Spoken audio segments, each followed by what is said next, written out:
बंधु माने आजिर एही कार्यक्रम को आपण माननकु स्वागत। आजिर एही कार्यक्रमटी सिंह राशि व्यक्ति विशेष मानक पई बहुत ही खास अटे, बहुत गुरुत्वपूर्ण अटे। बंधु माने कर्म फलदाता एवं न्यायर देवता शनिदेव बकरीरु मार्गी हेबा पई जाउछंती एवं 15 नवेम्बर 2024 को शनि बकरीरु मार्गी हेबाकु जाउछंती एवं शनिंकर एही मार्गी हेबा प्रत्येक राशिर व्यक्ति विशेष मानक पई एक शुभ खबर अटे। बंधु माने शनिदेव प्रत्येक व्यक्तिंकर कर्म फलर लेखा जोखा रखिथांती एवं सेमानंकर कर्म आधार रे ही सेमानंकु फल प्रदान करिथांती। तो सेही कर्म फलदाता शनिदेव बकरी होइथिले एवं 15 नवेम्बर 2024 को मार्गी हेबाकु जाउछंती। तेबे शनिदेव मार्गी हेबा परे से आपणक जीवन रे केउ प्रकार फलाफल प्रदान करिवे। आपणक जीवन रे शनिंकर मार्गी हेबा केउ प्रभाव पकाइबो। शनिदेव आपणकु केउ सबु शुभ फल एवं केउ अशुभ फल प्रदान करिवे। आपणक जीवन रे एहा परठारु केउ सबु बड़ परिवर्तन हेबो। बंधु माने शनिदेव एक एपरी ग्रह होइतांती जे कि दुखर कारक अटंती, मात्र से रंकरु राजा मध्य बनाई थांती एवं जने व्यक्ति को राजारु रंक मध्य बनाई देई थांती। तेबे बंधु माने ए सब विषय विस्तार रूप से जानिबा पई आपण माने भिडियोटी को स्किप न करी शेष पर्यंत निश्चय देखंतु एवं आपणकर जदि सिंह राशि होई थाए तो भिडियोटी को लाइक करी चैनल टी को सब्सक्राइब करि दियंतु एवं कमेंट बॉक्स रे जय श्री जगन्नाथ निश्चय लिखंतु। तेबे बंधु माने आसंतु आरंभ करिबा आजिर एही कार्यक्रमटी को जहाकि जन्म राशि एवं चंद्र राशि उपरे आधारित अटे एवं राशि चक्रर 12टी राशि मध्यरु पंचम राशि हेउछि सिंह राशि एवं सिंह राशिर राष्ट्राधिपति हेउछंती सूर्य। तो आपणक कुंडलीर सप्तम भावरे शनि बकरी होइथिले एवं 15 नवेम्बर 2024 को आपणकर सप्तम गृह रे ही शनि मार्गी हेबे। तेबे बंधु माने भिडियोटी रे आगो को बढ़िबा पूर्वरु आमे प्रथमे जानि नेबा जे बकरीर अर्थ कौन एवं मार्गीर अर्थ कौन। बकरीर अर्थ हेउछि आपण माने समस्ते जानती आम समस्तंकर प्रत्येक जीवजंतुंकर एक निर्दिष्ट गति रही थाए एवं आमे आमर निर्दिष्ट गति अनुसार ही चल प्रचल करिथा। सेहि परे प्रत्येक ग्रह मानकर मध्य एक निर्दिष्ट गति रही थाए, मात्र जेतेबेले कोनोसी ग्रह निजर निर्दिष्ट गति अनुसार गोचर करि नथांती एवं सूर्यंक ठारू अधिक दूरता बनै नै थांती सेतेबेले से मार्गी होई जायथा, सेतेबेले से बकरी होई जायथांती एवं तांकर गति मध्य धीर होई जायथाय एवं जेतेबेले कोनोसी ग्रह मार्गी होई थांती सेतेबेले से निजर सठिक गति अनुसार गोचर करिथांती एवं सठिक रूपे आपनकु फलाफल मध्य प्रदान करिथांती। एहा सहित आउ गोटे गुरुत्वपूर्ण कथा हेउछि जेतेबेले कोनोसी अशुभ ग्रह बकरी होई थांती सेतेबेले तांकर अशुभता बढ़ी जाय थाए एवं से ठीक भाबरे आपनकु शुभ फल प्रदान करि पारि नथांती, मात्र जेतेबेले कोनोसी शुभ ग्रह बकरी होई थांती सेतेबेले तांकर शुभतारे वृद्धि आसी थाए कारण तांकर चेष्टा बल बढ़ी जाय थाए, से आपनकु अधिक शुभ फल प्रदान करि थांती। मात्र शनि जेहेतु पापी ग्रह अटंती एवं शनि बकरी थिले तो तांकर अशुभत्व मध्य बढ़ी जाइथिला एवं शनि जेहेतु धीर गति रे चलन करुथिले तो आपणको कार्य रे मध्य स्लोनेस आसी जाइथिला। सफलता आपणको बहुत कष्ट परे मिलुथिला, बहुत समय अपेक्षा करिबा परे आपणको आपणको कार्य रे सफलता मिलुथिला। मात्र वर्तमान जेतेबेले शनि मार्गी होई जिबे देखिबे आपणको कार्य मध्य सठिक गति रे आगको बढ़िबो, आपणको सफलता मध्य सठिक समय रे प्राप्त हेबो। तो आपणको सप्तम भावरे शनि मार्गी हेबे।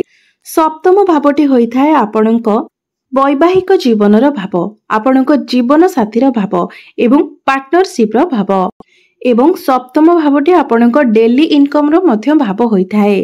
तो शनि आपणकर सप्तम भावरे जेतेबेले मार्गी हेबे तो सबुठारु भलो रिजल्ट आपणक पई रहिबो जहां आपणकर वैवाहिक जीवन को नेकी, आपणक विवाह को नेकी एवं आपणकर डेली इनकम को नेकी। जो मानकर विवाह होई पारु नथिला 15 नवेम्बर परे देखिबे आपणकर विवाह प्रस्ताव आसीबो एवं आपणकर विवाह स्थिर मध्य होई जेबो।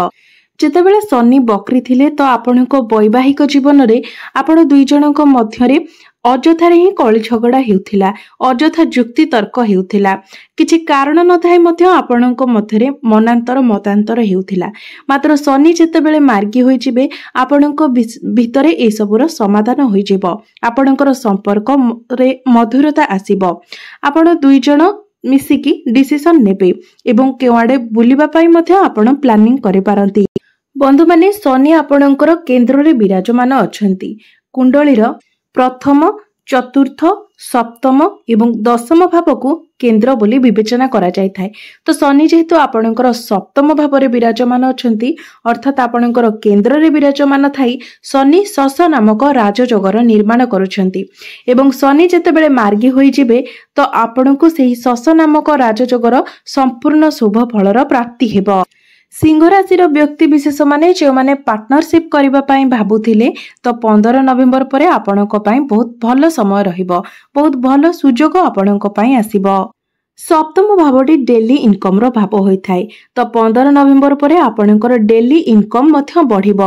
ଆପଣ ଯଦି ଏଭଳି କିଛି କ୍ଷେତ୍ରରେ କାର୍ଯ୍ୟ କରୁଛନ୍ତି ଯେଉଁଠାରେ ଆପଣଙ୍କୁ ଡେଲି ଇନକମ ଆସୁଛି ତ ସେହି କ୍ଷେତ୍ରରେ ଆପଣଙ୍କର ଡେଲି ଇନକମ ବୃଦ୍ଧି ପାଇବ।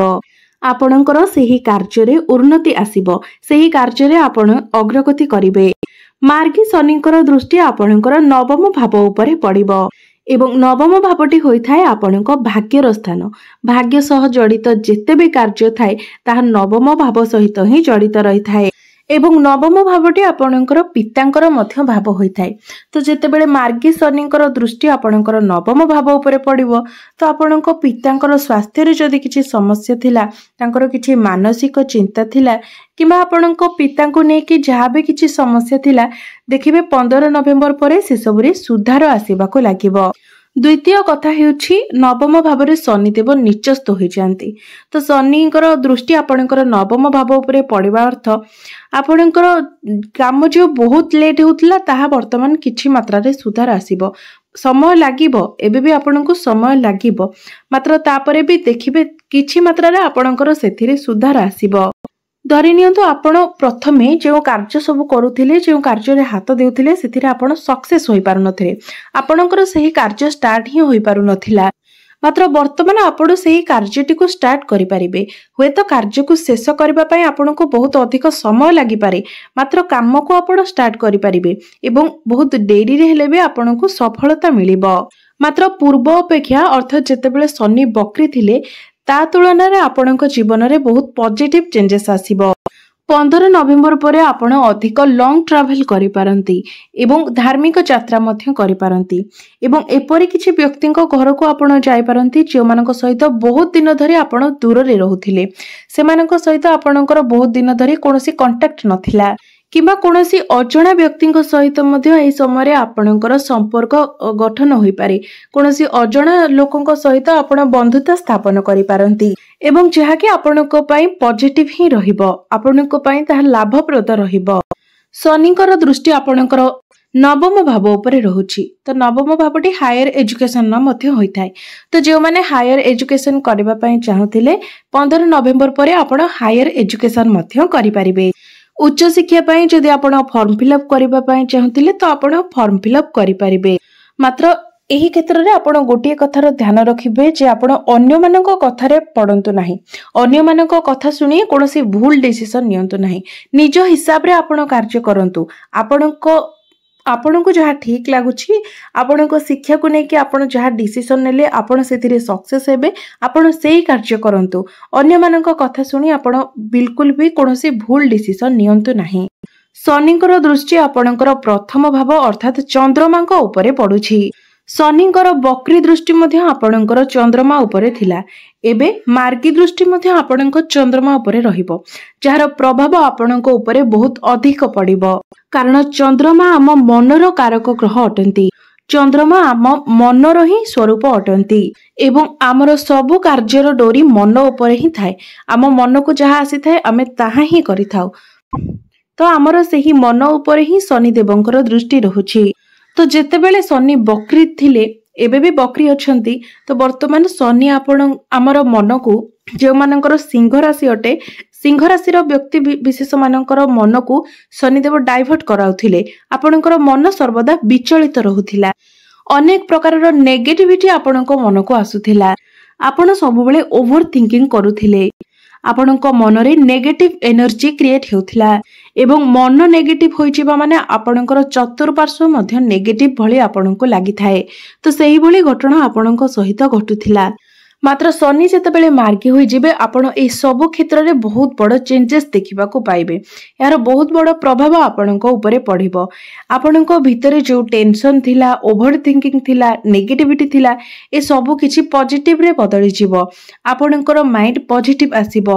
आपणकर ओवर थिंकिंग, टेंशन ए सब धीरे धीरे कम होई जिवो एवं आपणकर मन पॉजिटिव हेबो माने आपणकर चतुर्पार्श्व मध्य आपणको पई पॉजिटिव होई जिवो, जहा कि आपणको ऊपर एक बहुत बड़ पॉजिटिव प्रभाव पकाइबो। एवं शनिकर दृष्टि आपणकर प्रथम भाव उपरे रहिबो, अर्थात एबे भी आपणको ऊपर जिद्दी स्वभाव रहिबो, जहा को आपण सुधारिबा उचित। कारण शनिकर दृष्टि जेबे भी चंद्रमांको ऊपर पड़े थाए तो आपणको भितरे जिद्दी स्वभाव निश्चित रूप से आसी थाए। तेबे तफात एतिकी रहिबो जे पूर्वरु आपण अजथा कथा को नेकी जिद करुथिले, मात्र वर्तमान आपण कोनोसी अजथा कथारे जिद करिवे नाही। जहा आपणको पाई लाभप्रद रहिबो आपण सेही कथारे ही जिद करिवे। मार्गी शनिकर दृष्टि आपणकर चतुर्थ भाव उपरे रहुछि। बंधु माने चतुर्थ भावटी होइथाय मांकर भाव, तो नवम भावटी पितांकर भाव एवं चतुर्थ भावटी मातांकर भाव एवं शनिकर दृष्टि आपणकर नवम भाव उपरे रहुछि एवं चतुर्थ भाव उपरे मध्य रहुछि। तो आपणकर बापा मां जदि कोनोसी भी कथा को नेकी चिंतित थिले तो वर्तमान शनि मार्गी हेबा परे आपण निहाती भाबरे 60 to 70% चेंजेस देखिबा को पाइबे, जहा कि पॉजिटिव हबो। अर्थात सेमानकर चिंता धीरे धीरे कम हेबो, टेंशन कम होई जिवो। तो बंधु माने आपण माने एही वीडियो रे जानि पारिले जे शनि मार्गी हेबा परे आपणकर केउ भाबरे शनि मार्गी हेबे एवं केउ केउ भाव केउ गृह उपर को शनिकर मार्गी दृष्टि रहिबो एवं एहार फलाफल आपणक जीवन उपरे कोन रहिबो, एहार प्रभाव आपणक जीवन उपरे कोन रहिबो। शनि आपणको केउ सब शुभ फल प्रदान करिवे एवं केउ सब अशुभ फल प्रदान करिवे। या सहित आपणक जीवन रे केउ सब बड़ परिवर्तन हेबो। तो मोटामोटी भाबरे देखिबा को गले अशुभ फल अपेक्षा आपणको अधिक शुभ फलर प्राप्ति हेबो। तो जो अल्प किछि अशुभता अछि से अशुभता को खंडन करबा पई आपणको किछि प्रतिकार करबा उचित। तो जेहेतु आपणको राश्याधिपति सूर्य अटंती तो आपण प्रत्येक दिन सूर्य को तंबा पात्र रे जलार्घ्य अर्पण करंतु, सूर्यंकर बीज मंत्र जप करंतु एवं आपण प्रत्येक दिन हनुमान चालीसार पाठ करंतु एवं प्रत्येक दिन चंद्रमांकर बीज मंत्र मध्य आपण 108 थर जप करंतु। तेबे मने रखंतु आपण चंद्रमांकर बीज मंत्रर जप सूर्यास्त परे करिवे। तो बंधु माने आपणकर जीवन मंगलमय हेउ, एहा ही ईश्वरंक निकटरे मोर प्रार्थना। धन्यवाद।